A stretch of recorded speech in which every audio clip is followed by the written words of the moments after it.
Jadi jamasan itu tidak hanya sekedar pusaka benda materinya, tapi jiwanya sendiri juga di luar. Kembali ke titik nol. Kalau orang Muslim itu kembali ke fitrah, kembali ke jati diri, asal usul kesadaran dulu asalnya dari mana, sekarang di mana, besok mau kemana. Kesadaran. Saya tambahkan ruwat tadi, tahu definisinya ruwat? Itu pembersihan diri. Untuk Mas Toto sekarang. Mas Toto.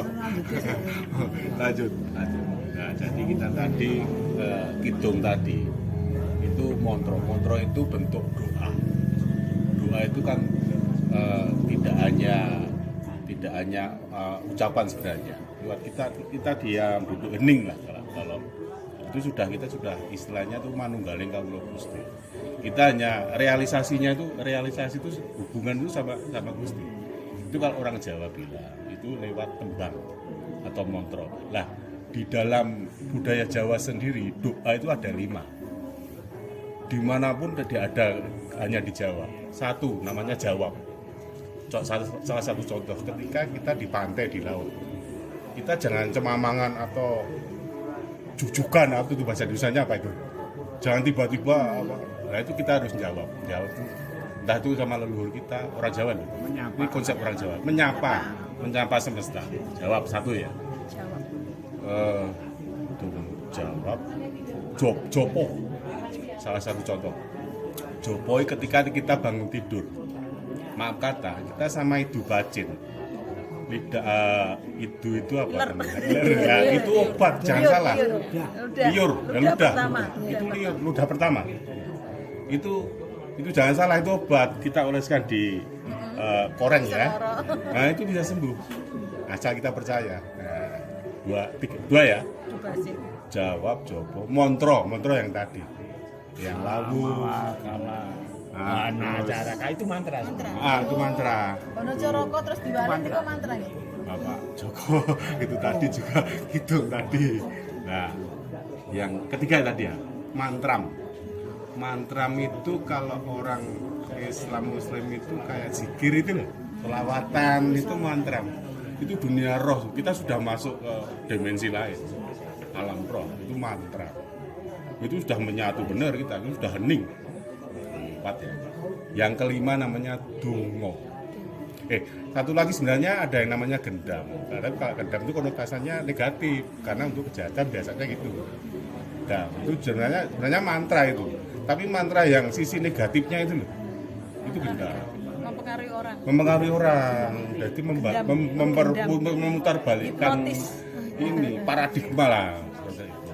Terus yang terakhir kelima kan ada 5 tuh. Dungo.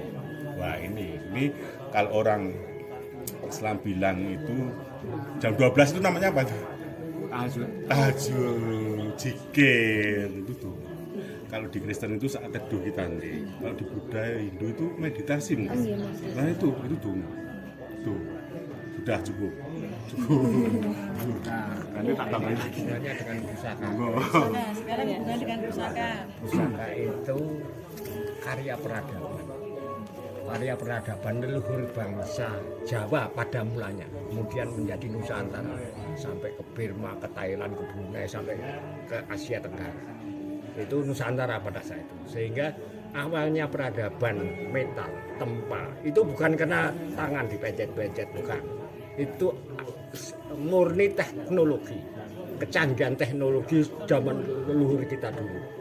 Jadi bukan dipencet-pencet. Itu keahlian teknologi. Nah, ketika membuat karya, karena itu karya peradaban, itu tidak untuk industri. Karya-karya leluhur itu semuanya untuk hubungannya dengan Tuhan. Seperti ketika kita tahajud, kita berhubungan. Makanya ketika berkarya, berbuat sesuatu itu pasti untuk leluhur, untuk Tuhan. Jadi makanya karyanya itu ada filosofinya, meskipun bentuknya indah, tapi itu tidak hanya sekedar keindahan rupa, tapi itu keindahan jiwa di dalam roh, yaitu yang disebut immaterial, yang tidak kelihatan. Makanya di situ ada filosofi manunggaling kaulo Gusti. Wujudnya itu yang ujung runcingnya itu sampai sama yang di bawah itu gonjo namanya. Itu manunggaling kaulo Gusti, ini Tuhan, ini manusia atau ciptaannya. Menyatunya makhluk hidup manusia dengan Tuhan. Itu pusaka, termasuk karya peradaban yang lain. Gamelan juga gitu. Jadi tidak seperti sekarang membuat sesuatu untuk desa wisata, untuk industri. Enggak, kalau dulu selalu untuk hubungan karya Tuhan, untuk memuliakan nama Tuhan. Entah itu gamelan, entah itu batik, entah itu ramuan, jamu-jamuan, apapun karya-karya luhur pasti. Jadi makanya keris pusaka dianggap pusaka, karena itu ketika kita punya ageman, keris atau pusaka itu menjadi ageman. Itu yang menjadi piandel, istilahnya itu kepercayaan, keyakinan, iman. Makanya ketika ini punya keris itu kita ingat Tuhan. Jadi itu untuk hanya sekedar untuk mengingatkan, sarana untuk mengingatkan kepada Tuhan, bukan untuk membunuh. Meskipun pada awalnya itu untuk survive, ya, untuk membunuh, tapi kemudian dalam peradaban menjadi filosofi seperti itu. Jadi untuk menyempurnakan. Makanya di dalam pewayangan, ketika Baratayuda, Arjuna itu harus berperang dengan kakaknya Karna, bukan membunuh Karnonya, tapi menyempurnakan.